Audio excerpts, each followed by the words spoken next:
Welcome back to episode 29 of Against the Call. Today is going to be a little bit different. I don't have any of my regular co-hosts here, but I got guest hosts, the boys, the founders of OuttaPocket Sports with me. I got Jay with me. I got Riley with me.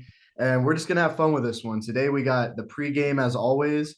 We're going to have our championship week recap for NCAA men's basketball. We're going to have our women's March Madness brackets. I know I, for one, have not kept up with any this year, but I'm excited to see what crazy reasons I can give. But then after that, we're going to have a little discussion about the failed champ week parlay that happened. It was big on Bleacher Report betting. After that, we're going to have our around the league NFL, our start bench cut. We're going to have around the league NBA, around the league NHL, our Mount Rushmore, the best college towns, and then our draft day with the best apps for your phone. I don't know.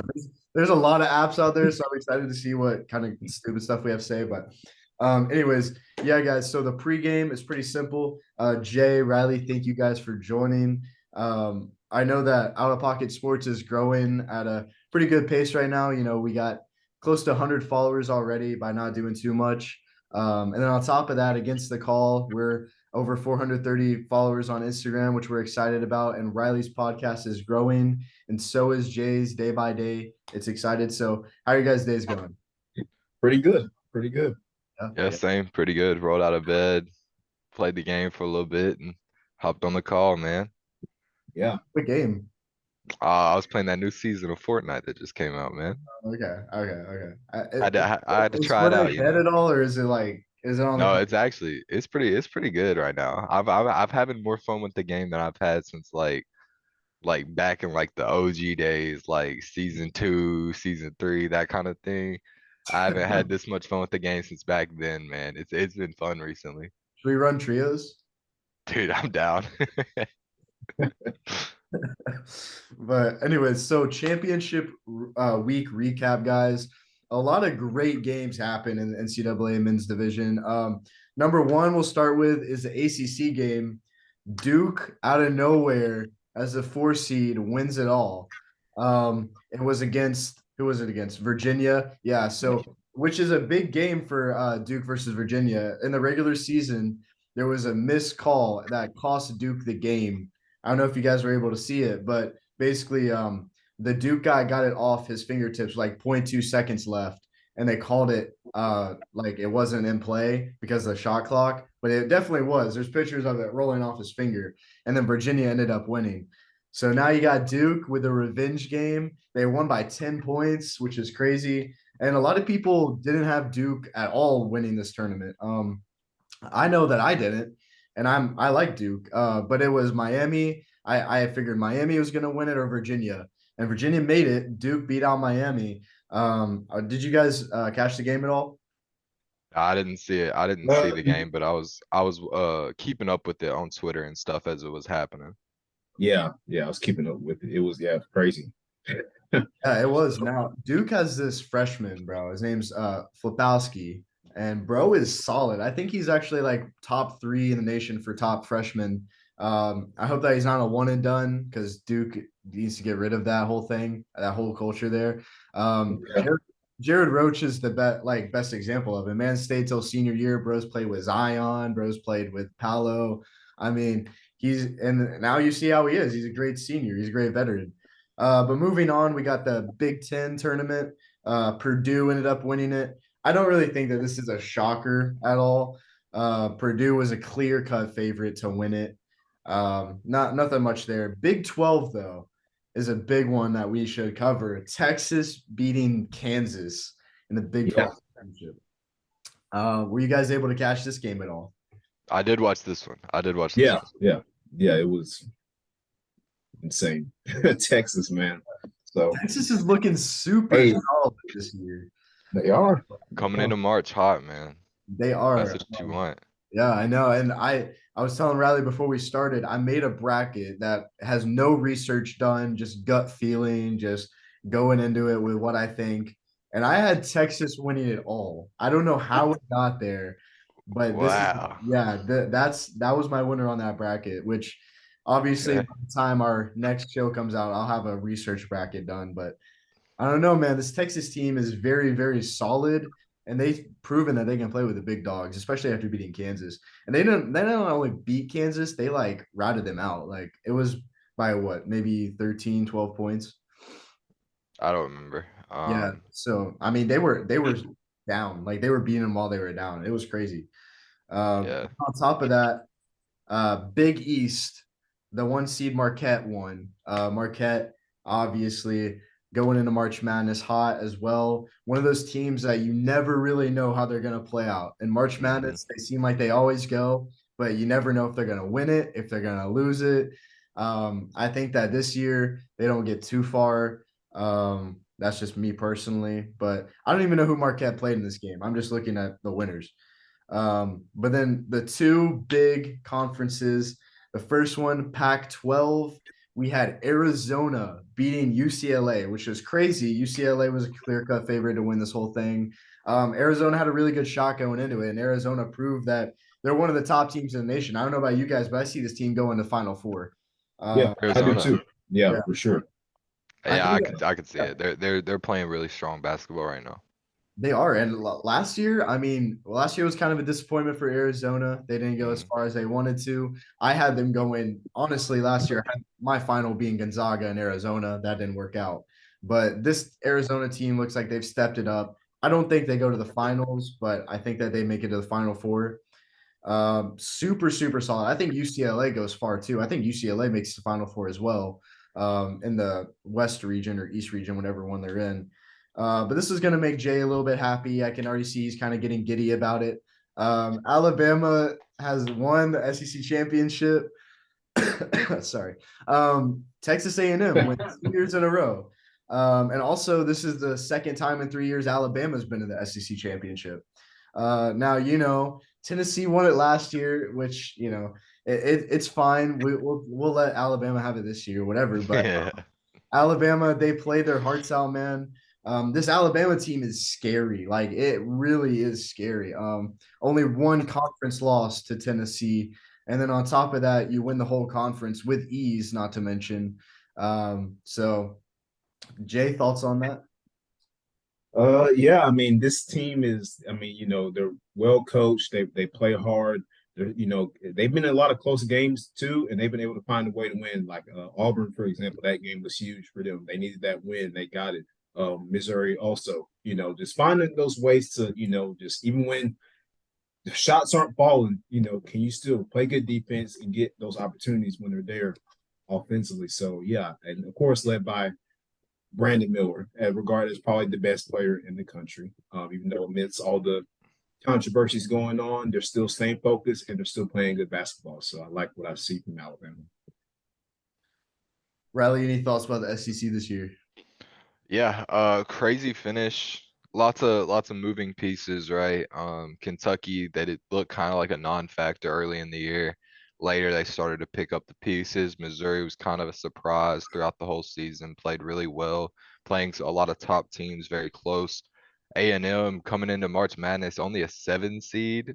Like a lot of people are going to say that's disrespect, and I bet the team's feeling that way too. So lots of moving pieces for the SEC this year, especially going into March. Lots of people coming in high. Tennessee sadly going the other direction, but um, it's gonna be fun to see how it plays out in March. That's what that's what it's all about. The big dance, seeing how they play and their matchups that they're getting. So I'm excited for the way it's going to end for the SEC. I think there's a lot to be looking forward to in March. Yeah, no, for sure. The SEC, they didn't play to the expectation that you expect with Kentucky playing at the top of their level. But the thing is, the SEC was probably top three for the best conferences in basketball this year. I mean, we're closing in a March Madness with four teams in the top 25, kind of just right behind the Big 12. So at the end of the day, man, like the SEC is proving that it just means more, guys. It just It does. just means more. And then It just with the SEC, man, Alabama, dude, you got the number one team in the nation being Alabama in basketball, and some could argue football, but not really. But that is there. A lot of Alabama fans do still want to argue that Alabama could have beat that Georgia team, but besides that, man, it's interesting. I'm excited for March Madness, and we'll be covering that on our next episode. But I do want to say I think I got Kentucky getting upset first round by Providence. I will shout that out right there. Oh, Providence. Yeah, Okay. yeah. yeah. I could see that actually. I could see that. Yeah. Providence is playing well. I like Yeah. that. That's not a terrible upset pick. I don't think it is, man. Kentucky got upset last year, and it's just I don't know. I don't think that they're ready. That's just me and my little bit of Kentucky hate that I have, but we'll move on, guys. This one's going to be interesting to see our women's March Madness brackets. So what we'll do is we'll just go through every game, and just kind of give I don't know our reasonings for whatever. We'll start with the first game: South Carolina versus Norfolk State. I know for a fact that South Carolina is undefeated, and what did they win it all last year? I'm pretty sure.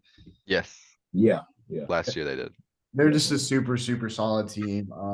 If you guys don't keep up with women's basketball, if you're listening, just know that South Carolina is basically like, I, how can I put this? They're basically the new dynasty like of women's basketball. It was UConn, and now it's South Carolina. But I don't know, guys. I think this is easy. I think South Carolina wins. Um, I don't really think that there's a lot of like big 15, 16 seed upsets in a women's bracket. I don't feel like there. No. Nah, not really. Yeah, I don't Yeah. think so. Yeah. But this next game, this is a little exciting. South Florida, USF, just right down the road from me, like 45 minutes, playing against Marquette. I obviously don't know anything about these teams, but I'm going South Florida. Obviously my rival, but you got to show some love to the Florida teams on this bracket. So, what do you guys have to say about that? Yeah, I could see this one going either way. 8 and 9 are about the only close games usually in the first round of the women's bracket. But I could see this going either way. I like how many points USF puts up versus Marquette. They don't give up a whole lot, but I think South Florida will be able to keep up the offense above Marquette. Yeah. I agree. Yeah. I mean, offensively, they're a good team. So I just don't think, but it could go either way, like Riley said. So I'm interested to see how that happens. Yeah, South Florida won their conference too. I mean, they're going in very hot. And on top of that, the next game you got Oklahoma versus Portland. Portland, I didn't even know how to college team, so that's cool. But they're playing against the five. It's a 5 and a 12 seed, so I'm gonna go with a gut and just say Oklahoma in this one. Um, I think that you guys would probably agree with that one. Uh, Yeah. and then the next game, you got UCLA versus Sacramento State. In the women's bracket, there's teams like all over the nation that I've never heard of, which is exciting. Sacramento State. Maybe they practice with the Kings. Who knows? But I don't know. I got UCLA in this. I'm Same going thing. Yeah. strictly by favorites in this kind of first round, except for the next game, Creighton versus either Illinois or Mississippi State. We don't know yet. I got whoever the Mississippi State Illinois is. I don't know. I feel like Uh, this is going to be an upset in the women's bracket right here, right now. I don't See, know. yeah, my first upset doesn't come till a little bit later. I think Creighton's gonna win this. I like what they bring shooting the basketball, versus either Mississippi State or Illinois, who I don't think either of them.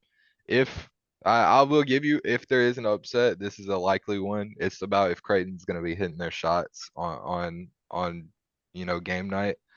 So we'll see. But that is a possible upset. But I think Creighton, if as long as they're hitting their shots, they should win this one. If Yeah. Creighton's anything like their men's team, they'll figure out a way to fail. You're not But wrong. moving on, Notre Dame versus Southern Utah, I think. Southern Utah. Uh, Yeah. Another team, man. They're just popping out. You got Southern Utah now, which that's cool. That's cool. But Notre Dame's a 3 seed, and I do know that Notre Dame is very solid in women's basketball. So I'm Yes. gonna go Notre Dame in this one. Jay, what do you think? Yeah. I'm going Notre Dame. They just seem like the better team. I think they're going to go out and get it done. So yeah, I'm going with Notre Dame. Yeah, man. And then on top of that, like, did you know Southern Utah was a college, Jay? I did not. I Yeah, never heard of yeah, I that. know. You learn something new. That's why we're doing this thing. I love it.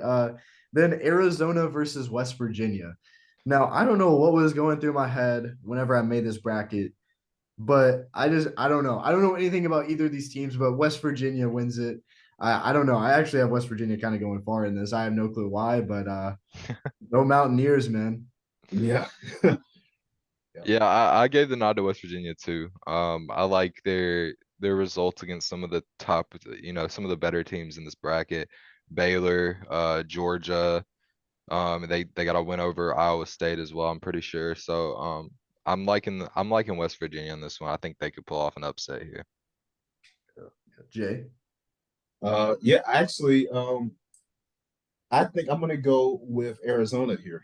I think they're gonna get this win and move on. That's fair. Why? Well, they No, I just you don't I got to just explain it. I just think they're I mean I have watched a little bit of them play and I think they're gonna get the win. But they could be upset. I can definitely see an upset happening too, so it can fluctuate. But It, I it's got it's March. It's March. it's March Madness. It's the madness. It's It is, that's bro. It is like even with the like little madness that happens near the end of women's basketball, there's still a few madnesses that happen, first, second round. You love to see it. yes. After that, you got Maryland versus Holy Cross. I think we can all agree Maryland on this one. Yeah, yeah, Solid. yeah. Stanford versus whoever the 16th seed is. Stanford all the way. The one seeds in the women's bracket always go far. So this isn't a surprise. And after that, you got Ole Miss versus Gonzaga. Um, I really want to be rooting for SEC here, but I think Gonzaga's women's team is actually very solid from what I've seen. Um, I don't know. Just give me Gonzaga in this one. You guys? I'm also giving it to the Zags. Yeah. Their record against the top 25 teams, they're 2-1. Mississippi is 0-4. I don't like Mississippi's chance against the Zags. They're also playing well right now, so I'm gonna give it to the Zags. Jeez. 0-4 against ranked opponents. Is that what you said? Hmm. Oh, jeez. Yeah, that's yeah. All right. The next game, you got Louisville versus Drake. I'm a big Drake guy. I love his music, so I'm gonna have Drake in this one for sure. Okay. Louisville. I don't know, man. This Drake team. Are Drake a 12 seed in men's and women's bracket? I think so. Yeah. That's Wow. funny. So That's Yeah. Drake's a 12 seed in the women's and the men's. Tennessee's a 4 seed in the women's and the men's. Oh yeah, that's true. Both the same seed. Yeah. I don't know. Drake. Give me Drake over Louisville. I don't know. I don't have an exact reason, but I'm taking Louisville. Louisville's another one of the teams that historically has been pretty good in March Madness, but is not having the best year this year. But I think the experience being in the moment, I think that'll take him over Drake. I'm giving it to Louisville. Yeah, I'm going Louisville here. just wait for the upset, y'all. Like I'll be texting y'all whenever Drake beats Louisville, and I'll say I told you so. You can go to whatever time it is on this podcast. Hear me say it. After that, Texas versus East Carolina. Being at UCF, I've grown a hate for East Carolina through like the conference. I don't know. It's just something. Their colors are stupid and their whole fan base is dumb. So I'm gonna get Texas over this. Uh, Also, Texas is a 4 seed in this tournament, so I think they'll go a little far. Yeah, I'm giving it to Texas as well. They're also another women's team that's usually pretty good, and I think that they can beat East Carolina. Yeah, I'm going with Texas too. Hey, Texas, here we go.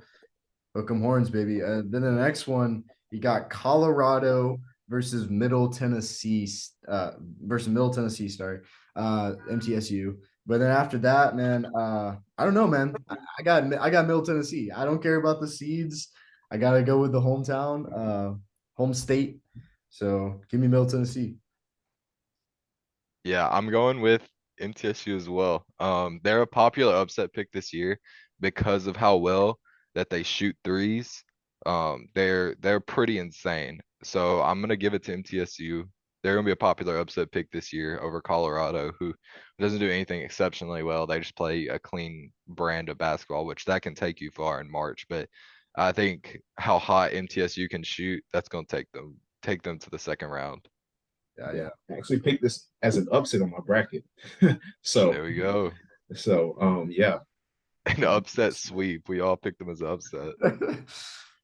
Jay has a little love for Tennessee. It'll come out, man. Just wait. Then after that, you got Duke versus Iona. I have Duke in this. Yep. I've grown to have a liking for Carol Lawson through my mom, which is really cool. And she's a great head coach. She's a great Mhm. player, great head coach.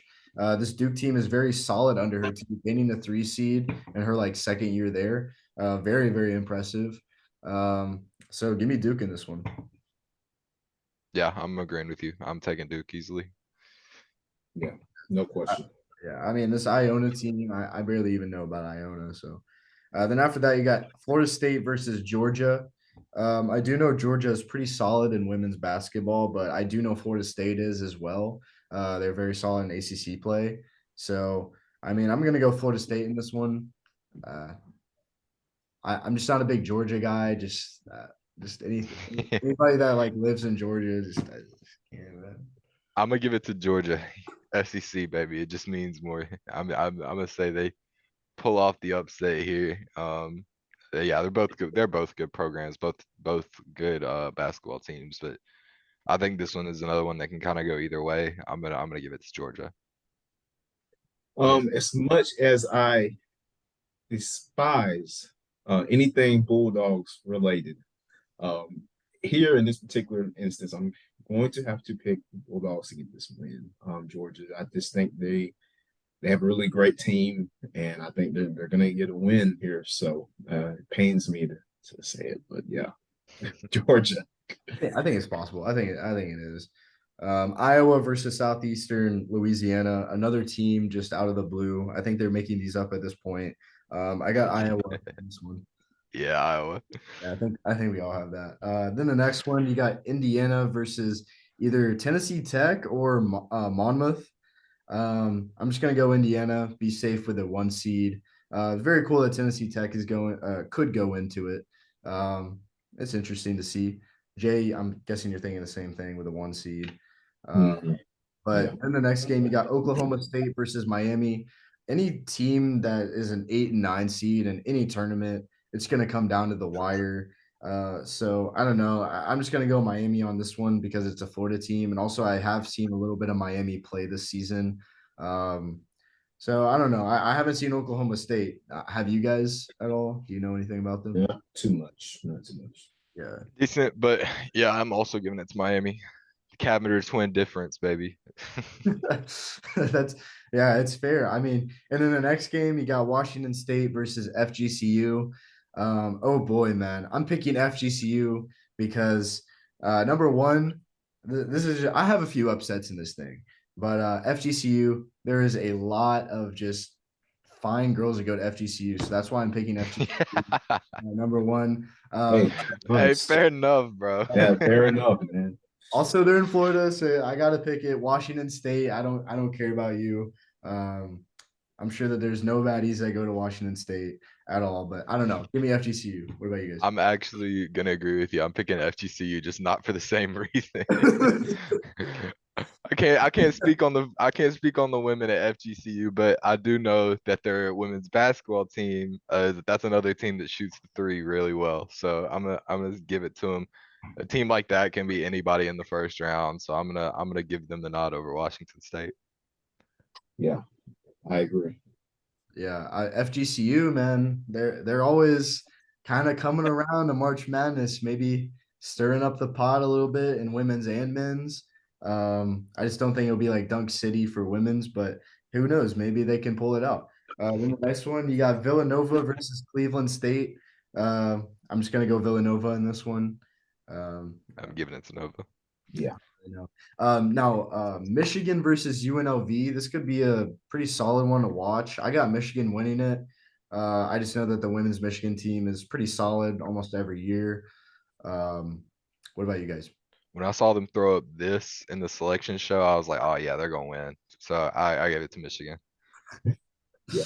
Michigan always had they always had a good program, men's and women's. So I'm gonna go with Michigan here. Yeah, Michigan men's this year very disappointing. Yeah. Yeah. Though I feel like they'll be back though. They'll be back. The next one, LSU versus Hawaii. as much as I think Hawaii is just a cool state, I've never been there. I think that their campus is beautiful. Obviously, it's in Hawaii. I got to go LSU. I just know how dominant this LSU team is, especially in the SEC. And also, they're like what? They were like the third overall seed in women's for I don't know half the season, something like that, for at least a Yeah, few weeks continuous. when Uh, the Lady Vols beat them, they were fourth in the nation. So, yeah, and so that was SEC tournament. So yeah, they're very good team. very, very, very, very solid. So I got LSU beating Hawaii in this one. Jay, Yeah, go with the Tigers.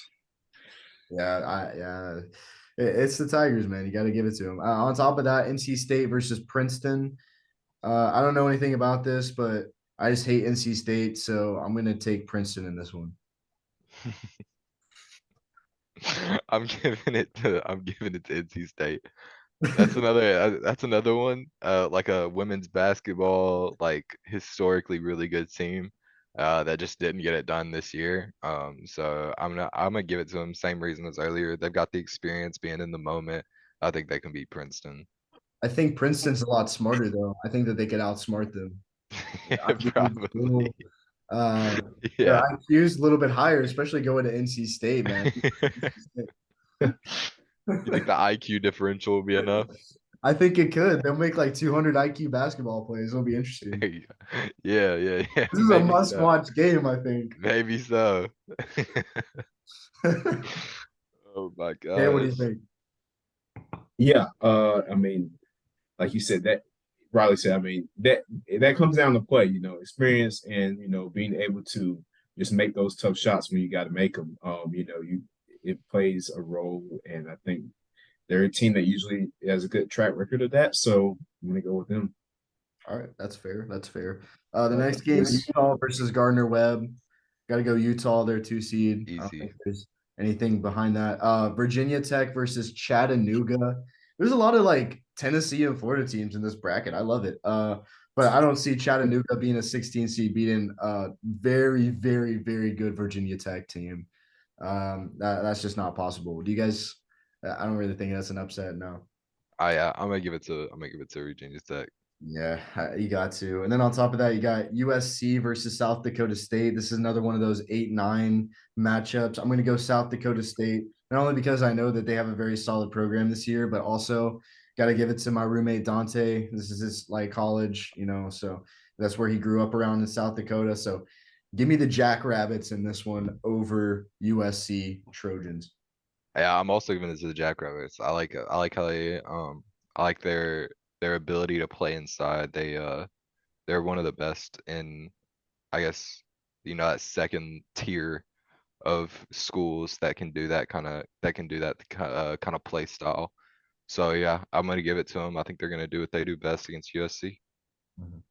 yeah, go with the Jackrabbits. I like that name, so I'm gonna pick them. Let's go. He loves the name. I love it. Iowa State versus Toledo. I got Iowa State in this. I don't really know about much about either of these teams, but I do know if you're in the Big 12, you're going to have a very solid program compared to Toledo, which, it is March Madness. Anything can happen, but if past the first round, things can be pretty predictable. So I'm going to go Iowa State. You guys, I'm also giving it to Iowa State. Yeah. on top of that, here's a big game we could talk about now. Tennessee versus St. Louis. St. Louis, I don't even know anything about them. I don't know what their mascot is. I don't know what their colors are. I don't care anything about them. Lady Vols by 90. I think Yeah. And Amen, brother. Jordan Horston and Rakia Jackson taking them to the moon. Jay, don't tell me you have I mean, I'm going with the Vols. Okay. I mean, it's Tennessee, man. Yeah, thank you, Jay. Thank you. That's very nice of you to But, say. but it Uh, might be the only time you hear me say that. So Yeah. Hey, we haven't got to the men's bracket yet. But then after that, North Carolina versus either Purdue or St. John's. You guys already know I kind of root for Duke, so I can't just do North Carolina. That's just not in my DNA. So I'm gonna go Purdue or St. John's. Also, Purdue and St. John's. I feel like either of these teams are going to have good programs. I know this isn't men's basketball, but I do know men's basketball is very solid for both these programs. But I don't know. Maybe is North Carolina like historically a good team in the women's bracket at all? Not necessarily, but I mean they're usually in the tournament, so I'm gonna give it to North Carolina in this one. I'm Mhm. all for the upsets.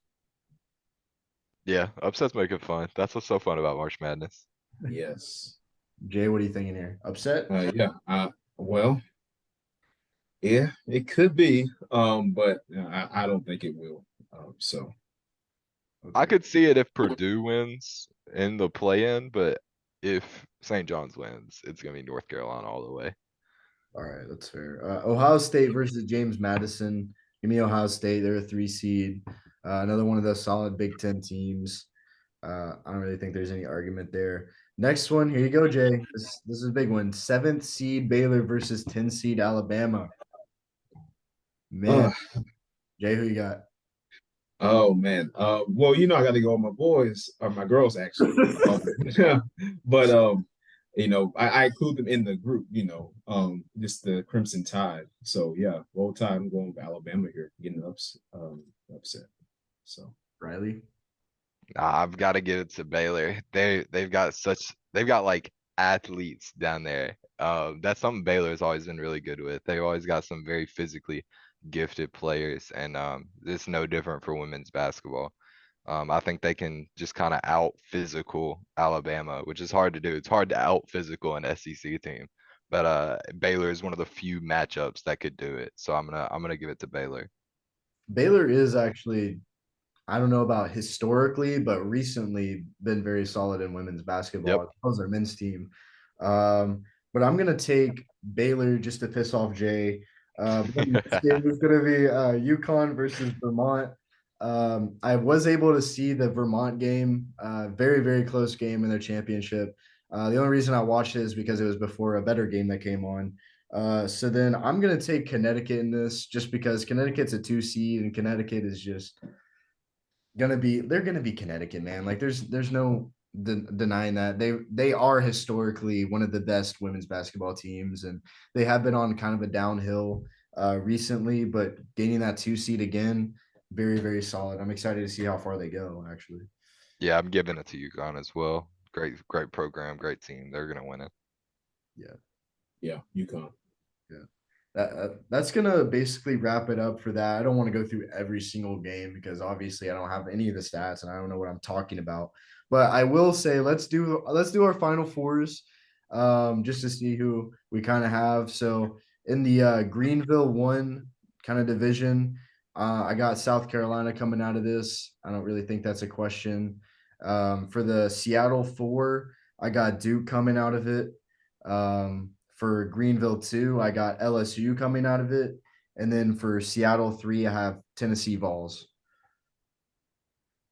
Yeah, I'm gonna give Three it. SEC teams, now that I'm looking at it. I'm gonna say I'm also having three SEC teams. South Carolina coming out of Greenville 1, Iowa coming out of Seattle 4, LSU coming out of Greenville 2, and Tennessee coming out of Seattle 3.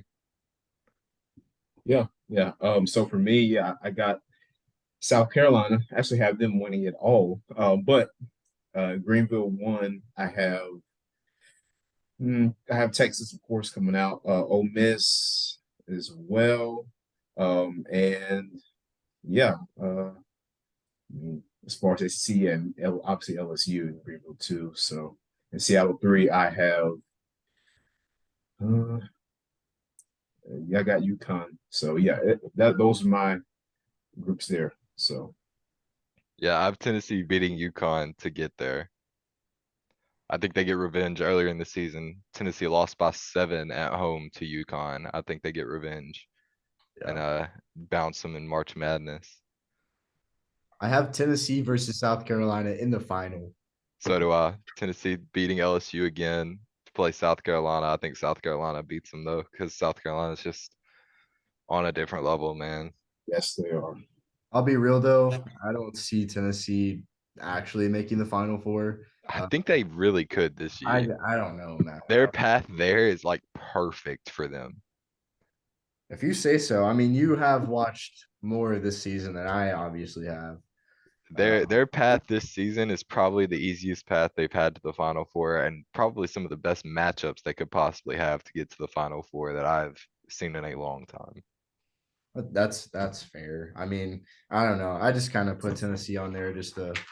But part of that is because I have Virginia Tech getting upset by South Dakota State in the second round. Oh, okay. Yeah, I know that this year I'll definitely try and watch some more of the women's bracket. It can get interesting. I usually just kind of watch it around Final Four time and a little bit of the championship. Hey, you'll want to watch Iowa. Caitlin Clark, insane. She can pull up from anywhere and drain it. Okay, Jay, Caitlin Clark is different level. Do you think that you could beat her on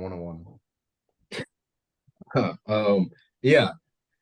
Considering what Riley just said, probably not. If she can pull up from anywhere, I mean, usually when you deal with players like that, it's hard to stop them. So it's like, what are you gonna do? So yeah, I think I would lose that 1-on-1 to Mrs. Clark. So All right, so the next segment is going to be the failed champ week parlay. I don't know if you guys heard about this, but oh, sorry, a little sick here.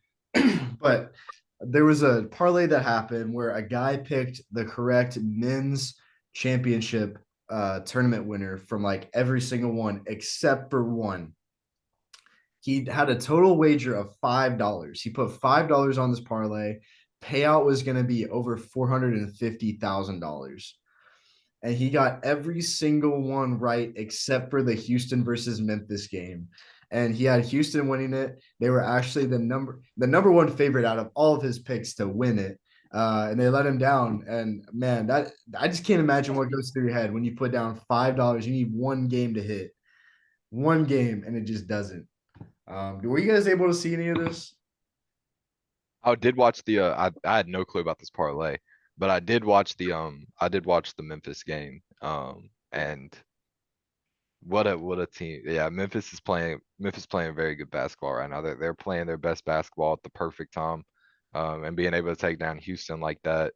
Look, that's the tough part about parlays, right? I feel like it always is like some of the craziest stuff that you pick happens, and then once you try to throw on one easy one, and that's the one that kills you. Like that's the danger of parlays, man. But um yeah, crazy. Should have believed in those Tigers, man. They're playing their best basketball right now. Yeah. Jay, you have any? yeah, I mean, that sucks for him. But yeah, man. Jay, have you put any parlays in recently? No, no, no, no. I have not, especially not on March Madness. So Yeah, I was about to say, like, the fact that he had all of those go through. I mean, especially like the Duke one. I don't know how he guessed that one correctly. I don't know because they were a 4 seed. Honestly, they were a 4 seed. All the rest of them were kind of 2-1. I'm surprised you got the Texas one right. I personally would have had Kansas, but I don't right. know. That's just something. It's something cool to talk about. Well, Duke had a guy come back that was injured, right? I think they had a guy that come back that was injured. I think that's part of the reason Yeah, that but they're playing so well right now. yeah, I can't remember what his name is right now, but I mean, at the same time though, like they were still the underdogs in almost every game. Uh, Right. like Miami and Virginia, I think that both of those teams were like 5 point to 10 point not 10 point, but like 5 point to 7 point favorites in those games. So I don't know that team like proved everybody wrong. I love to see it. But our next segment, we have a few around the leagues this episode, but around the league NFL, there's a lot that's actually happening right now. And the first thing that I want to discuss, Jalen Ramsey to the Dolphins for a third rounder and tight end Hunter Long, a backup tight end, if anything. This seems like a trade that like you would. I mean, I don't even know how this. You can even do this on Madden. Like I don't. This it doesn't make any sense. I don't know what exactly um Les Snead was thinking here, but I mean, of course, there were rumblings about Ramsey trying to move on. So I mean, the Rams are kind of in a situation right now where they need to offload some of this cap. So I mean, it happened that the Dolphins pulled it off somehow. So Yeah, there should be no scenario where Jalen Ramsey gets moved for a third round pick and a backup tight end. But I mean, hey, They had Miami trade pulled it override off. on. Yeah, literally. They had it's bad, man. It's bad. But it's great for the Dolphins. They've got two like tier one corners now, Jalen Ramsey, Xavier Howard. Be good for them to have going as they, try to chase the championship. They've really spent to try to improve that defense, gone out, got Bradley Chubb. Now you've got Jalen Ramsey, Xavier Howard locking down the corners. Like you've got some good pieces there on that defense now, and something that they looking forward. You can tell they're trying to gear up for a title push. That's what they're doing. While they have all this talent on the team, so we'll see how it turns out for them if they can keep a quarterback healthy. That's what killed them last season. I think they could have gone a lot farther. Had Tua stayed healthy.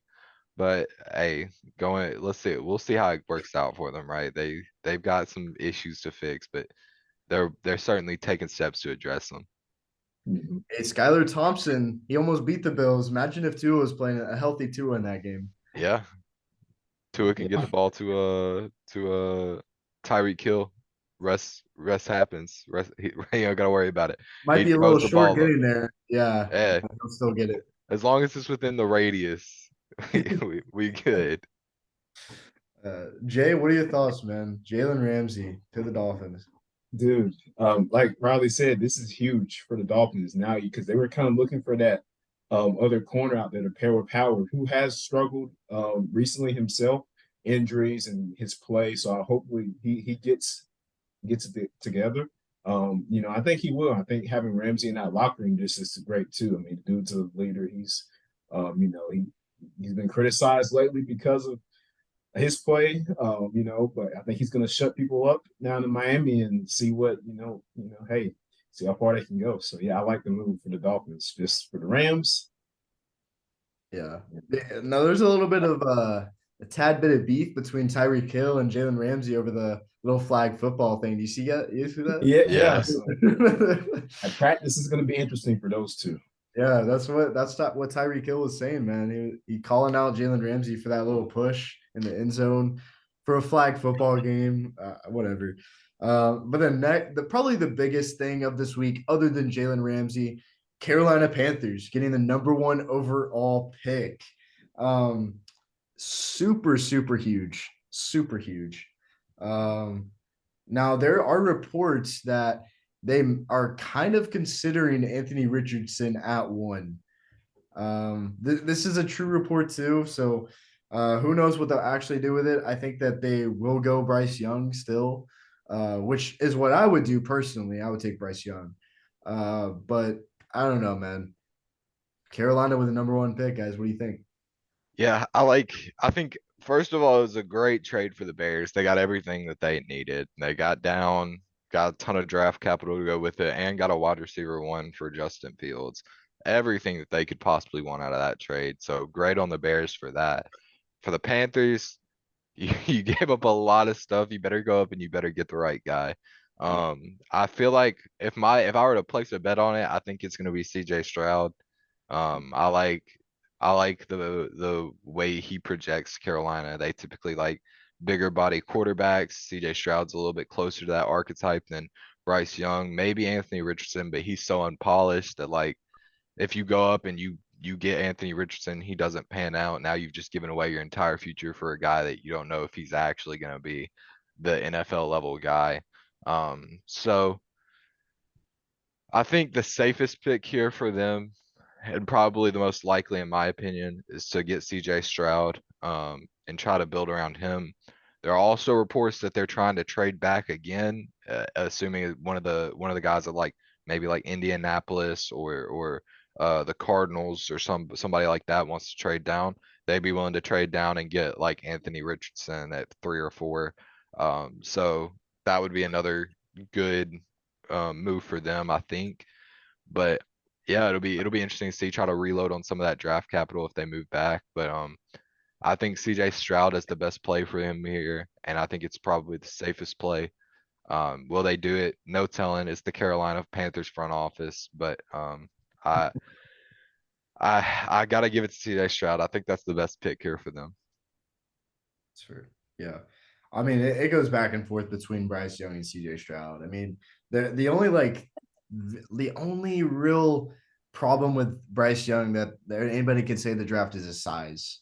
Yeah. At the end of the day, he's a Heisman winner. He's a Heisman winner. Like that's what kind of puts it over the edge for me. That's what how I know that he plays at a top level, especially being in the SEC. Now Alabama quarterbacks too, they've been on the rise recently. You know, they've been playing good. It didn't used to be like that. It used to have guys like Oh, McCarron who would just fail. But you yeah. know, now they're on the come up, and you love to see it. Now, also with DJ Moore to the Bears, like you mentioned, I still don't see this Bears team doing much. Maybe 6 wins, honestly.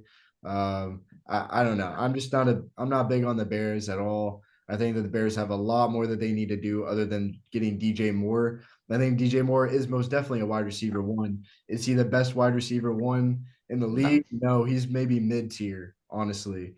So also you're gonna have a guy. Also, Justin Fields, DJ Moore's gonna be open, and Justin Fields is gonna run the ball.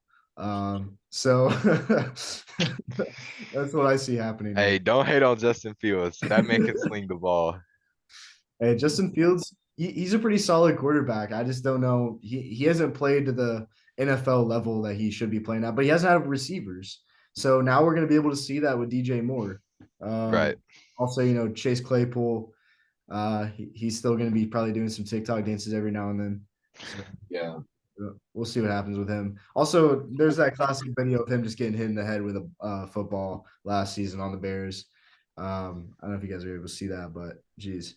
After that, this big one for Jay. He's wearing the jersey. Atlanta Falcons trade a 7th rounder to the Pats for Jonnu Smith. Pats literally got nothing out of this trade, really, unless you know Belichick's going to draft the next Brady with a 7th rounder. But that's basically it. I mean, the Pats kind of got fleeced. I think Jonnu Smith is a good tight end. He's going to fit in well with the tight end room with Kyle Pitts. Yeah. I'm a little so-so on this move for Falcons. The real reason I say that is because, now, granted, the Patriots offensive staff and the offensive, this room in general was very dysfunctional last season, really the last 2 years. And John Smith, he signed that big deal a couple off seasons ago. He hasn't really, he's only scored 1 touchdown in 2 seasons, and I don't know if it's more him or the Patriots, but I don't, I'm just not sure about this move. I'm not sure where I stand on it. See, I tend to lean that it was the Patriots that were the issue because you look at how he played on the Titans. He was playing like Yeah, he one of played the good. best up and coming Yeah, tight ends. And guess who was his tight end coach at that time? First tight end coach, then offensive coordinator at the time, Arthur Smith. So I like the move. It's a low risk, high reward type of move for the Falcons. If he pans out, you got one of the best tight end rooms in the country. If it doesn't pan out, you've given up a 7th round pick. That's about it for a decent backup. Like I feel like it's a low risk, high reward type of move. Arthur Smith, I think if anybody can get the best out of Jonnu Smith, he's done it before. He can do it again. So we'll see how it pans out. You got to have somebody to throw the ball to him, but so we'll see. We'll see. yeah. Yeah, hopefully the Falcons get that figured out. Oh wow, I just got breaking news, boys. Yep, me too. Jimmy Garoppolo will sign a 3 year, 67.5 mil deal with the Raiders. I like this. I like this. Why you like this, Bradley? Tell us, man. Well, first of all, you reunite Josh McDaniels and Jimmy Garoppolo. So that's a good first step. There's some good offensive weapons on the Raiders. You got to see this is like Jimmy. This is Jimmy's prove it, right? We haven't really seen him thrive outside of a Shanahan system. So he gets outside of this Shanahan system. Can he go to the Raiders? Can he actually be a guy that elevates them to that next level. Um, Kind of a lateral move. I don't think he's going to be like a game changer for them, but I think you can get better play out of him than you did out of Derek Carr. So we'll see. Good weapons there. Good staff around him. Is Josh McDaniels a good head coach? We still don't really know that, but we'll see how Jimmy Garoppolo fares over there. I like it. I think it's good for them. Yeah, I'm not opposed to this at all. I think that he can sling the ball to Devontae Adams and get the job done. Um, that's it. Kind of hurts because I was hoping he comes to the Bucks, but it's fine. Jay, man, breaking news here. What do you think? Um, maybe the deal a little too much for Jimmy, but he is a guy. He's a proven winner. Obviously, we know that. He's been in winning locker rooms. Been in the Super Bowl a couple of times. Started in one. He's a very solid quarterback, and he's a guy that everybody usually likes to play with. So it's going to be interesting. And Josh McDaniels. Hopefully they can continue to just get that together. But it's going to be really interesting to see how that works. I mean, hey, you got Devontae Adams, dude. I mean, that's probably the best receiver he's ever have played with, other than Debo Samuel. So it'll be interesting. It most definitely will, man. But speaking about the Bucks are expected to target Baker Mayfield. Yeah, this is actually pretty big That's news. tough. It's tough. I mean, I don't know, dude. I'm not fully against this at all. I think that Bucks would be a perfect spot for Baker. I'm not a Baker believer. I never have been. I thought it was dumb that he went first overall. I'm not at all a Baker believer, but um, I mean it's better than Kyle Trask. I'll Yeah. give you that. Yeah, It's better exactly. than Kyle Trask, so they might as well, right? Yeah. Also, Miami just signed Mike White, the legend for the Jets. Legend Mike White. That's a better backup than Skylar Thompson. So That they're most they're definitely they're preparing for Tua to get hurt again at least. So is. we'll see how that turns out. Dolphins need to get like five strings, bro. Five or That's six what, yeah, quarterbacks. that was tough. Tua, Teddy, and Yeah. that Skylar Thompson starting game. Skylar Thompson just about got injured that one time. I was like, who are they gonna run out there, bro? Yeah. Look like the 49ers. 49ers, yeah, I was just about to say that, dude. After Brock Purdy goes out, you put in, just you never heard of him. He'd been in the league for like 15 years. Well, in and out of league. Sorry, he played in like the USFL and Yeah. XFL, CFL, all of those. He's basically a Paxton Lynch. But then after that, the Giants signing Sterling Shepard to a new deal. Very, very interesting. I mean, I don't know the best way to put it. I don't know if he's that guy at all. I don't think he is. But apparently the Giants believe in him, and they're just giving away money at this point, especially with Daniel Jones. So Yeah. Yeah. Yeah. I like Sterling Shepard. He's the Giants are in a situation right now that their receiver room is just like it's been a wreck the past couple of years since Beckham left. As you would expect it to be. Now Shepard has stepped up, in somewhat capacity. He was forced to be a number one, at the past couple of years, and then this year he got hurt, unfortunately. So I'm interested to see how he comes back. Isaiah Hodgins played pretty well at spurts this year. So and then Darius Slayton still a solid number two.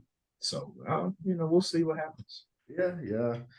The Giants, they just keep struggling with the wide receivers. I mean, But when you got Saquon Barkley in the backfield, it's you're in good shape. yeah, Running backs.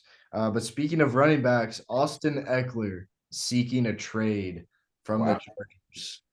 Chargers. This just came news this morning. He's supposed to be trying to talk with multiple teams. I don't know who these teams are, but he is seeking a trade. After they haven't extended his contract yet, so that's why he's doing it. I don't know, man. Austin Eckler running RB1 for sure. Maybe not entirely in the league because you got what's his face, Josh Jacobs. So Austin Eckler is the guy that you need if you don't want to just continuously run the ball and you want a different receiver option. He's obviously always there. He's almost always open. Super solid in fantasy as well. You got to give it to him. But man, this would be very, very interesting to see what the Chargers do if they lose him. I don't know where the Chargers go in the direction if they do. That'd be a huge blow to the Chargers. The Chargers definitely need to be looking at this draft for improving. I've seen that they like are looking at wide receivers in this draft. I don't know how I feel about that. Considering the fact that I feel like their wide receiver room is very solid, just they don't. They can't stay on the field. They can't stay Yeah, on the field. exactly. And they're slow. They're very slow. All their wide receivers are slow. Keenan Cole, or not Keenan Cole, Keenan Allen, getting old, not doesn't have that same burst he used to have. You look at some of these cuts he's making, it's like, gosh, dude, I could cover that. Um, it's one of those things where they need to get younger. They need to stay healthy. So I think the best option is to go get a younger guy, Yeah, I mean, faster guy. Josh Palmer is a great option as well, though. I mean, I don't have. Good to have on third. Like he's a good third option to have. But when he was playing like, wide receiver one type role Yeah, you know. when he had to earlier in the season, it was not pretty.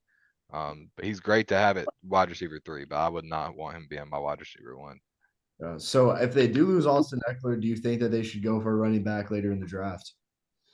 I think this is a good running back class. I think there's a lot of good running backs here. You got like Zach Charbonnet, Jameer Gibbs. Jameer Gibbs would kind of just be like a one-to-one replacement of Austin Eckler. Obviously Bijan, insane. There's a lot of guys that I think are good options. You had the guy from Syracuse. I think his Chase name's Brown too. Super. yeah, lots of guys in this draft that I think could have good careers at running back in the NFL. So I don't think you can really go wrong with letting Eckler. Well, I mean, you can go wrong, but I don't think it's the riskiest move to let Eckler go, especially for the amount of money I'm sure he's wanting. That's fair. Yeah. All right, let's just jump into our next segment. Start, bench, cut. So for the first one, we got our cornerbacks due to recent news with Jalen Ramsey, of course. We're gonna have Sauce Gardner, Jalen Ramsey, and Xavier Howard. Riley, start us off, man. Who are you gonna start, bench, and cut? I'm gonna do it in that exact order. I think I'm gonna start Sauce, bench Jalen, and cut Xavier. I like the way, I mean, Sauce played like the best corner in football last year. I mean, he just did. He was incredible, lights out. Gave up a lot of pass interferences, but like, who really cares when he's that locked down every other down? So I'm gonna give it to Sauce. Jalen Ramsey, a lot of people are saying he fell off. He's this, that. He's still a very, very good corner and picked up his play towards the end of the year, back to that Jalen Ramsey level. So I'm still keeping Jalen Ramsey. I don't care. Xavier Howard, great corner, super talented, another tier one guy, but I just don't think he holds a candle to the talent you get with Jalen Ramsey and Sauce. Hmm.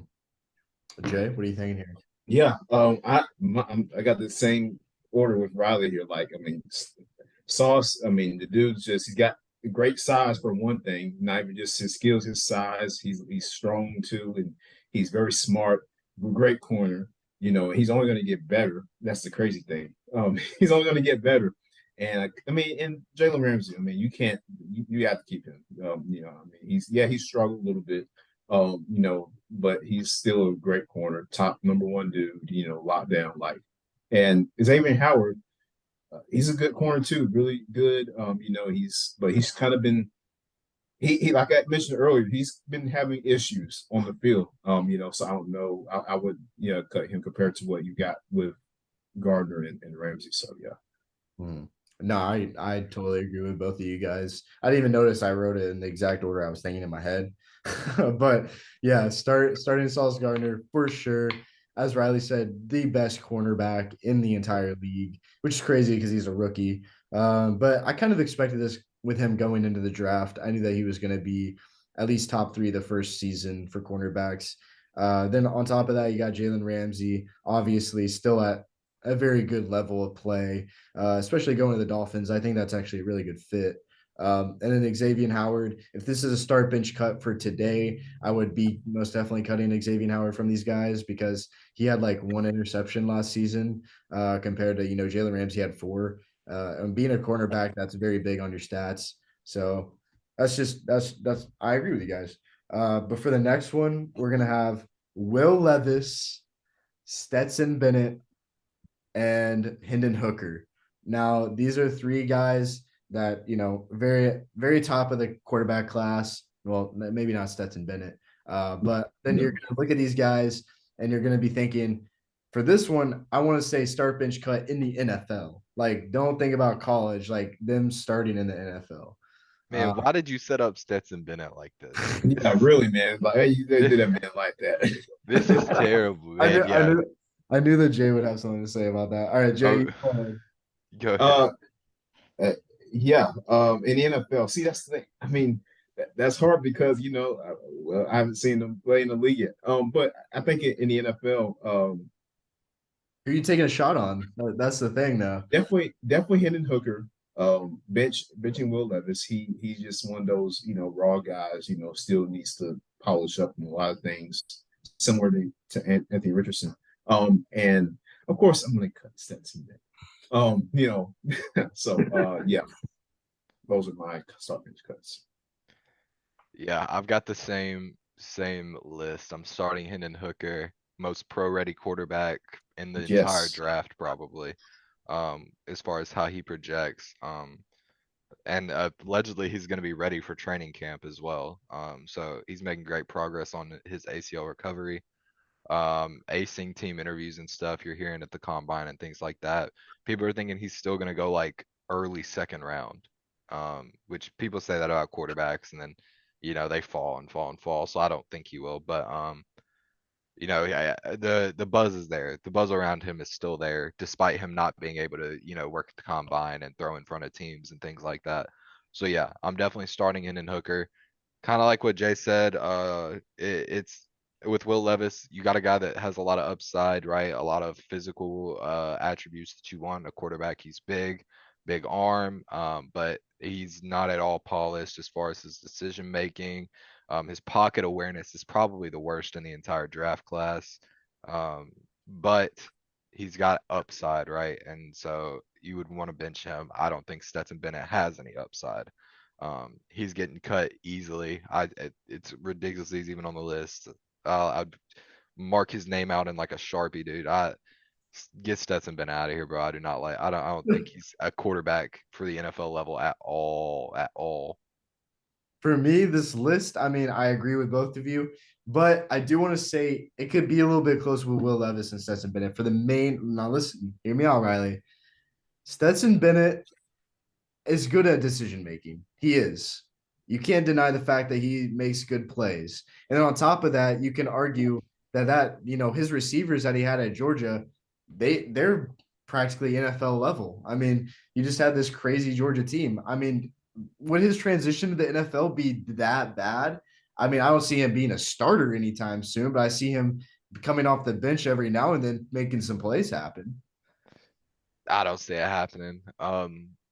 I don't think he was the reason for their success, right? I think it was those receivers that were so successful. They simplified the game for him, made it easy for him to make these reads, get it to Brock Bowers. If Brock Bowers isn't open, you get it to one of your wideouts pretty much. That was the progressions that he went through every time. Mhm. So I don't believe that Stetson Bennett is an NFL ready quarterback. He's at the NFL level yet.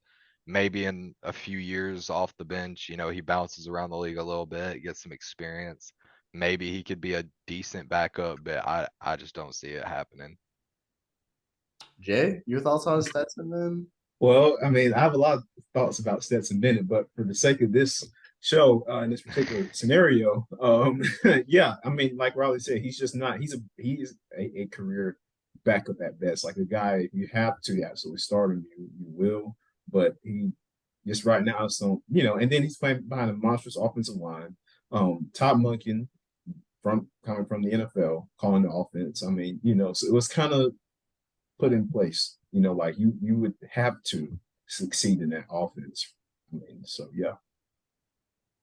Now, this just reminds me, there's a name that, on Against the Call, especially, we haven't talked about that much going into the draft. Now, as draft comes closer, we definitely will. Max Duggan. Like, we have Yeah. not really discussed him at all. And I'm kind of curious to see what Riley and Jay have to say about this guy. I mean, he's solid. I don't see anything absolutely wrong with him taking TCU, a TCU team, like to the finals. Losing the championship and also the Big 12 championship, obviously. But kid has heart, man. He has a lot of heart that he puts into the game. So what are you guys' thoughts on that? Especially Riley, you're a big draft guy, so Yeah, I'm like Max Duggan more than I like Stetson Bennett, that's for sure. I think I would still do that same order if you were to just replace them, but I do think Stetson Bennett or Max Duggan has way more upside than Stetson Bennett as far as like what he could be in the league, right? I think you look at guys like Josh Allen, who when they were picked, they were a lot of upside. Oh, he's got a big arm. He's got good legs. He knows how to move the ball. Max Duggan's a lot of the same.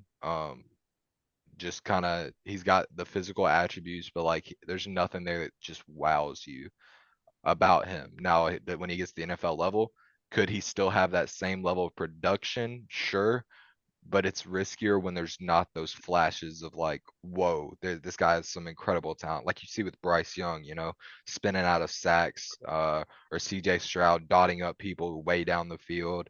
Hendon Hooker obviously having just that one of the best football minds in this class. They're upsides to all these guys that you look at and you're like, that is a exceptional talent. Max Duggan just doesn't really, he's not really exceptional, right? He's good, all around good at the college level, just nothing exceptional. He played really well at the Senior Bowl. I know he impressed a lot of teams there. I know the Cowboys love him. So maybe later on in the draft, you see the Cowboys take him, kind of a flyer. Say Dak doesn't work out, Dak gets hurt again. Then you've got Max Duggan there. You see what he does, maybe. But yeah, I don't think Max Duggan is bad by any means. In fact, I probably like him more than Tanner McKee, who a lot of people have pretty high. yeah, Um, sure. but I like Max Duggan a lot.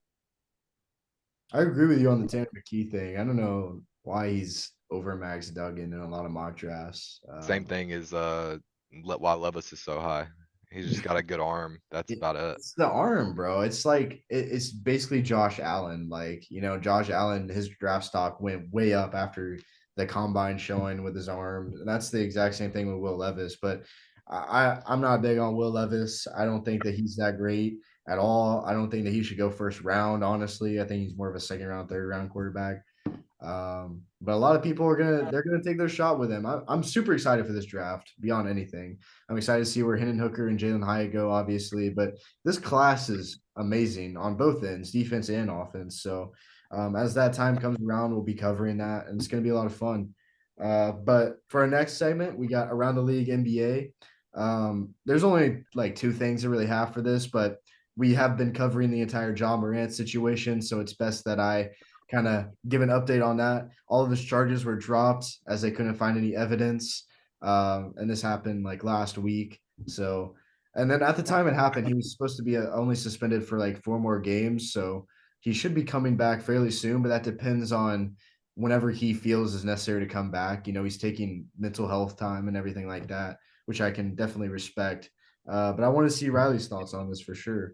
Um, I mean, I knew nothing like bad would really happen out of this. Like the other co-hosts of mine, they try like dogging on me for being a jaw guy, but I mean, Yeah.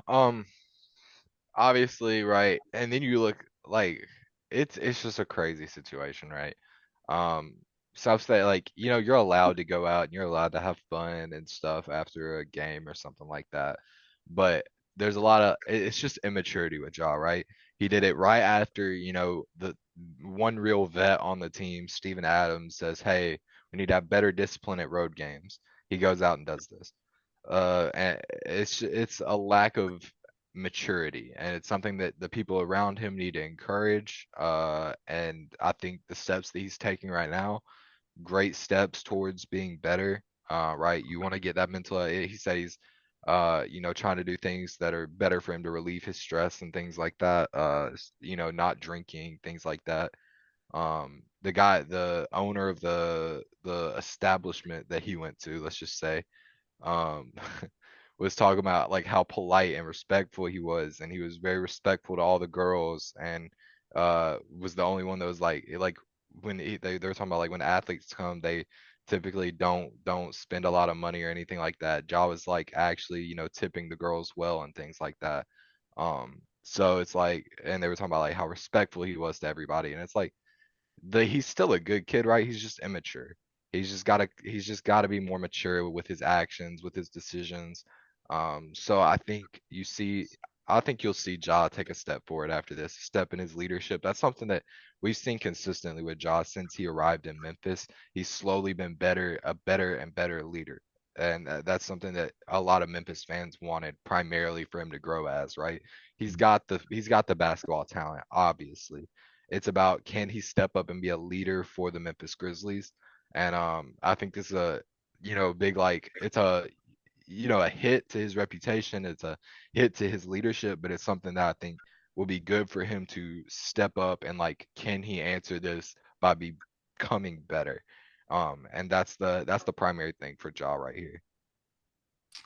Yeah, I could definitely see that. Especially with Jaw, there's a whole thing about him, kind of trying like he lived in the suburbs or whatever, and then he's trying to act gangster or whatever. That Like, wasn't true either, though. That's the crazy yeah, part. it's exactly. It's just it can be too much on a guy. I mean, especially when you go from college at Murray State to the NBA, where you're playing at an elite level and being displayed on TV 24/7. There's things like Twitter, social media, and everything like that. It can be a lot on a person, and it's not discussed enough through ESPN and any sort of sports network. But these things happen all the time, and whenever you're a superstar like John Morant, it's going to get covered more than anything because people love to see people fail like that. That's the thing. So whenever you got a guy like Ja doing this kind of stuff, people love to dog on him for it. But like you said, there's growing things that need to happen, and with a young team like the Grizzlies, they need a little bit more veteran leadership. You have Steven Adams, but you could definitely use a little bit more. But I mean, at the end of the day, there's going to be the memes and everything, but we know Jaw's a good leader. The next thing around the league and NBA, the Kings win over 40 games. This is actually crazy. They're still the 2 seed. The Grizzlies are right behind them. They're tied for the 2 and 3 seed right now. But after that, I mean, there was these guys that were at the summer league game for the Kings, and I don't know if you guys seen this video, but they came out after the Kings won the summer league or whatever. They said we're having over 40 wins this season, and they indeed have. They've gotten over 40 wins. Well, they have 40 wins right now, but it's a long season, so they'll definitely go over 40. This Kings team, man, just out of nowhere, it's going to be exciting to see where they go in the playoffs. Definitely making it to the second round, I'd say. But further than that, we'll see what happens as that time grows near. But the Kings, man, be on the lookout for them. You guys have anything to say about them, or? Yeah, I've liked what I've seen from them so far. Obviously, they got a whole lot. They got that fun thing with lighting the beam and things. Like they're building a culture in Sacramento, and that's something that you love to see with a team that historically has not been great. So they're working on building a winning culture. Building up the fan base. Giving them things to be excited about, and that in turn is gonna help fuel the team to even reach even greater heights than they are right now. So. Yeah, I think it's always cool when you see a program or a team that historically has been bad coming forward and making good things happen and winning games and things like that, right? It's good to see for them. It's good to see for that fan base for sure. And yeah, I'm excited to see what they do come playoff time. Yeah, I agree. The Kings, I definitely have to give a lot of credit to De'Aaron Fox, simply because of the fact that he, like a lot of players near his age range, could have, especially in the situation with Sacramento, like try to force their way out. And just say, I can't deal with this man. I got it. But he's been staying with it. He's continuing to get better. each and every year, and I think he's emerged as one of the top point guards in the league. I don't think he gets enough credit. Fox is a great player. Even having Malik Monk also is a great player coming off the bench. I just like the brand of basketball that Sacramento's playing. I think Mike Brown is a great coach. Don't be surprised if he gets into the Coach of the Year nominations. No, not surprised at all. I think that there's a lot of great head coaches, but he's definitely going to be top three in the nominations for that, especially after bringing this Kings team who didn't even make the play in last year. Um, I don't think they did at least. And then now you're going to be the second seed. So incredible turnaround. You got Sabonis, very, very solid Oh ad. yeah, I think that he's definitely a difference maker there. But like you said, De'Aaron Fox, not covered enough. This Kings team is not covered enough at all, man. I'm still seeing multiple things about just the Lakers, and I'm like, all right, well, I'm trying to see more of this Kings team that's actually good. But that's gonna do it for the Around the League NBA. The last one is gonna be the Around the League NHL. It's one thing. I'm sure Michael is gonna love hearing this, but the Boston Bruins are the fastest team to win 50 games in NHL yeah, history. yeah. I saw that. This team is absolutely incredible. They were the fastest to hit 100 points in NHL season, and now they're the fastest to win 50 games. So this is very scary, especially being a Lightning fan. And also, I do like the Predators, but different leagues. But at the same time, being a Lightning fan going against this Bruins team is very, very scary. Um, I don't know, man. Also, the Bruins previously had a 10-game win streak, which is they've had crazy win streaks this entire season, and this past one was a 10-game one, snapped by the Oilers. But this team is I have no clue about NHL really, but this team is looking like it could be one of the best in history if they close it out and win the Stanley Cup. This is going to be just something we'll cover more in depth as the season draws near to the playoffs, but very exciting times for Bruins and Boston fans everywhere. I hate that I have to say that, but it feels like it's something like that every year, every other year. Some Boston team is on the rise, but whatever. Mount Rushmore, guys. We're drawing near to our last two segments. We got the Mount Rushmore draft day, but the Mount Rushmore, the best college towns. There's obviously solid college towns everywhere, but Jay, start us off. The best college towns. That's a hard one, man. I mean, because you got a lot of them. Um, Yeah, um, hmm. I would definitely probably go with Tennessee. Like I would say, you know, like Knoxville. yeah, like Knoxville, Tennessee. I mean, yeah, Knoxville. And then for another one for me, uh, I mean, that's a tough one. I'd say definitely Knoxville. They love their sports and their big school. And when you get around all those kids that Riley, Oh yeah. it can get insane. So yeah, I'm going with Knoxville definitely. Yeah, I got my four, I think. I'm gonna give it definitely to Knoxville. Like you said, man, like UT is the centerpiece of the city, right? Like Yeah, the crown jewel of Knoxville. People in Knoxville love the university, and the university is always trying to give back to Knoxville. It's a great relationship between the city. There's a lot to do. Some great bars, things like that.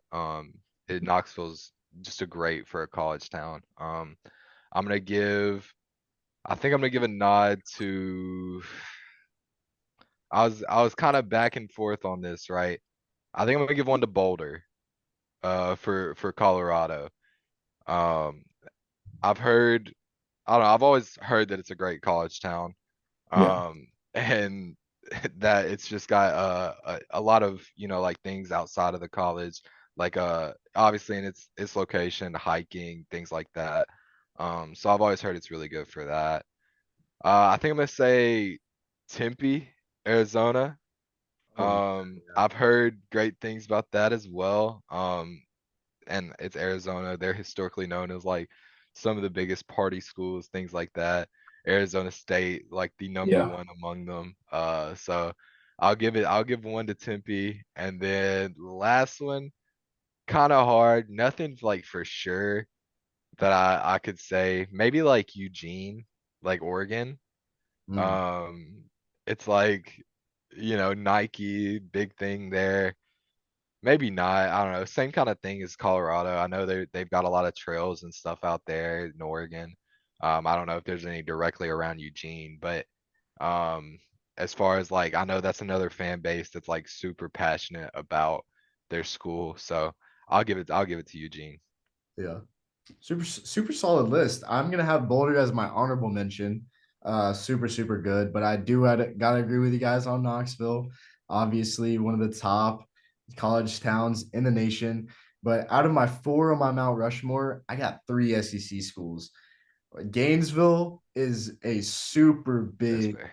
college town. Like Florida is home to some of the biggest college towns, especially Tallahassee and Gainesville. Gainesville takes the lead though, as you know, it's not the capital of the state, so they got that for them. There's nothing to do in Gainesville, guys. There is absolutely nothing to do in Gainesville except for party and watch football, and it's just the definition of a college town. So I had to put them on the list.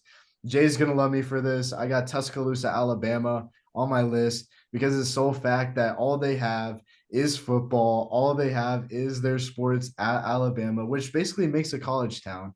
What makes a college town is the bars. I actually have a few friends that go to Alabama, and they look like they're having a great time. I got to give it to them. There looks like there's a lot to do, in a college town for Tuscaloosa. So I love to see it. Um, then on top of that, my last one is going to be Ann Arbor, Michigan. That's a good pick. Michigan Wolverines.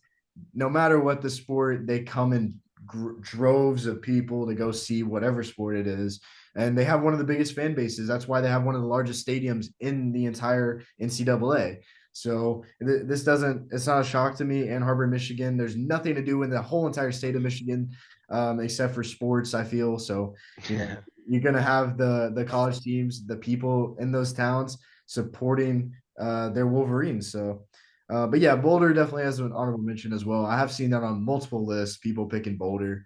Um, I mean, it's just the thing though. The best college towns means there's nothing to do around them except for the college. So, when you're thinking of Colorado, you're obviously thinking Boulder.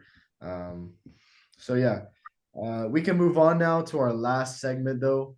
Draft day with the guys.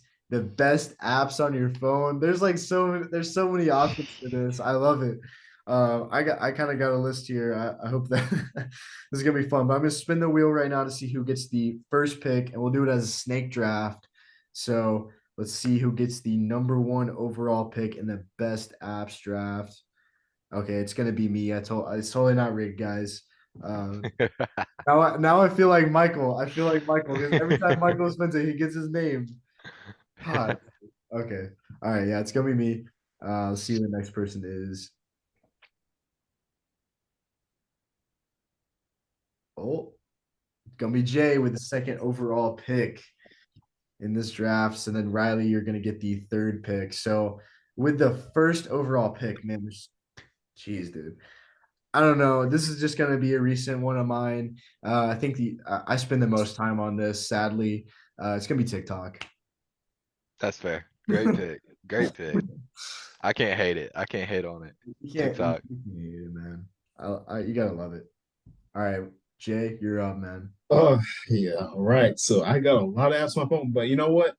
I'm gonna have to go with Instagram, man. Like, I mean, it's just it's IG, man. Like, like that's where I There's spend a so lot of much my to time. do.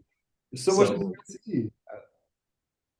I mean, Man, I'm hyped because the one I would have picked first overall and second overall, they're both still here. I'm taking for my third overall pick, I'm going with Twitter easily. I'm Uh, on Twitter all the time, man. nah, I'm on bro. Twitter all I the can't time. use Twitter, dude. They banned against the call on Twitter. I still don't know why. Dude, I still don't understand. We wake up one morning permanently suspended. Don't give any reasons to why we are. I have no clue what we did. We literally just retweet stuff. So yeah, just I hate Twitter now. I hate Elon Musk had something to do with that. bro. But yeah, Elon Musk is my biggest op right now, bro. I don't like him. Nah, I had to give it to Twitter. I get like all of my sports news from Twitter. I'm on there all the time. I'm giving it to Twitter. For my fourth pick, how many rounds are we doing? Five, All five. right, all right, all right, all right. Let's give me your second pick. My second round pick, I'm taking Spotify. Dang, I'm dude. taking Spotify, man. I'm on there all the time. That's where I have all my music. I'm taking Spotify, man.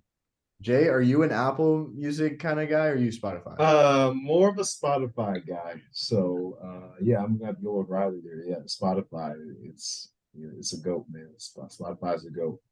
So of music and Yeah, things man. like that. What's So your pick, Jay? Your second round pick. my second round pick. Well, I'm gonna have to go with Twitter for my second pick. Wait. Riley already selected that one.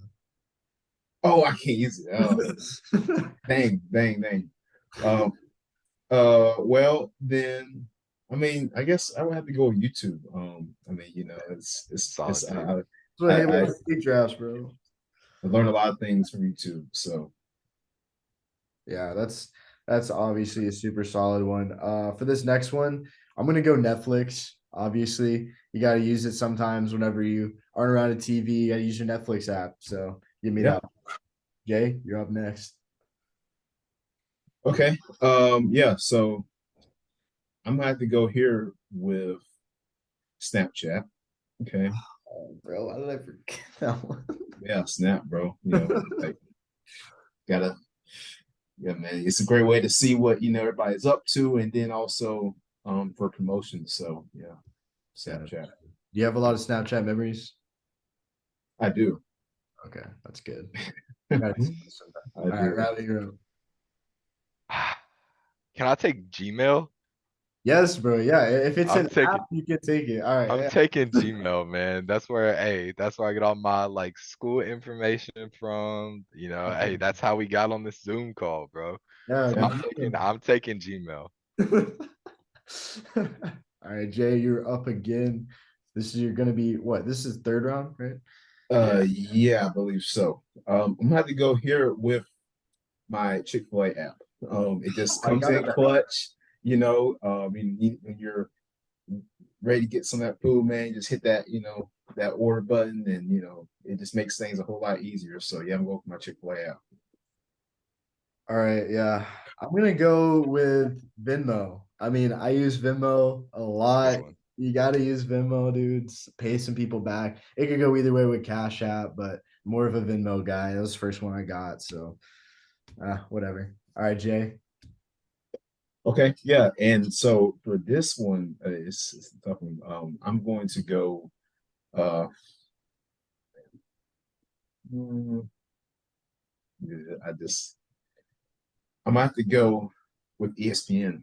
I mean, how else am I gonna know like what's going on? Man, I gotta have my ESPN app, man. So it plus catching the games. So it just yeah, ESPN is gonna go there for me. That's classic.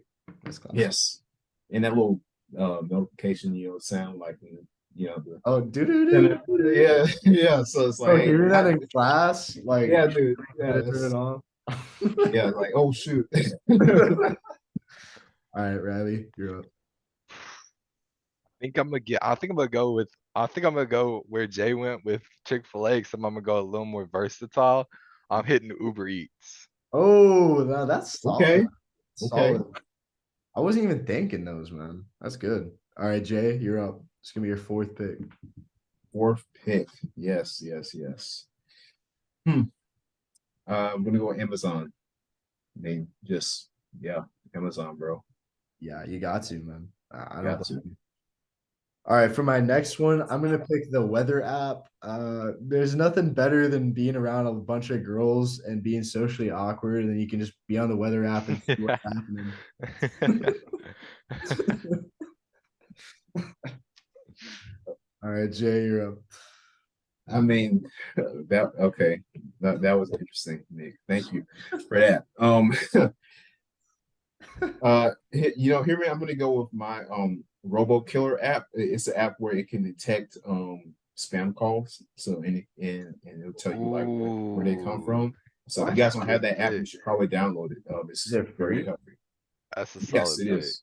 It is free. So Dang. Let me look at that. All right, Riley, go ahead. Gosh, dude, this last one's tough. This last one's tough. Y'all took all my main ones. Y'all took all my main ones. Kick is still on the board. did you say kick? Yeah. Is that even a thing anymore? Let's see. I don't think so. Do I go old person or young person with it? Oh, you're thinking of Facebook, aren't you? I've got to inject some youth into my lineup, all right? I'm going with I'm going with Tinder. I'm going with Tinder. I'm injecting some youth into my lineup. We're going with Tinder, baby. Now, Look, Riley, do you use Tinder? on occasion, not very often. But every once in a while, I'm bored. I don't feel like, I've watched some TikToks for a little bit. It's not funny. The For You page ain't funny right now. I've scrolled on Twitter, whatever. I'm bored of that. I'll hop on Tinder for a minute, just time What's your swipe. go-to pickup line? I don't know. I like to mix it up. I don't have a go-to. I don't have a single go-to. I'm very I This like to keep my fluctuates. options open. I like to be a little versatile. You know what I'm saying? I like it. Jay, have you ever been on Tinder? No, I haven't. Can't say that I have. But hey, if it works, I man, haven't I go haven't for it. either. I haven't either. I'm more of a Christian mingle guy. But Hey, respect. all right, Jay, Plenty you're of up. fish. Goodness, man, that was Riley. You really that's a interesting pick right there, man. I'm going here with my NFL fantasy football app. So yeah, I mean, yeah, that's gonna be my pick I was right here. yeah, I was thinking about picking the ESPN fantasy app, but with my last pick, the last pick in the draft, I'm gonna take SeatGeek because you can use code ATC for $20 off your first purchase. Nice. Nice, All right, dude. give Nice, me man. Yeah, SeatGeek, bro. slid it in there. All right, but this is gonna be the post game, guys. Thank you so much for joining me. Um, it's been a crazy week. Michael's on vacation. John's doing whatever John's doing. Who knows? I think he's probably in like a third world country giving to orphans or something right now. Who knows? But at the end of the day, you guys did it, man. You joined me. We're gonna have Riley and Jay on for the Thursday episode as well. But as I mentioned, use code ATC for $20 off your first purchase on SeatGeek, and also use code Against the Call on Dubby for 10% off any of your purchases.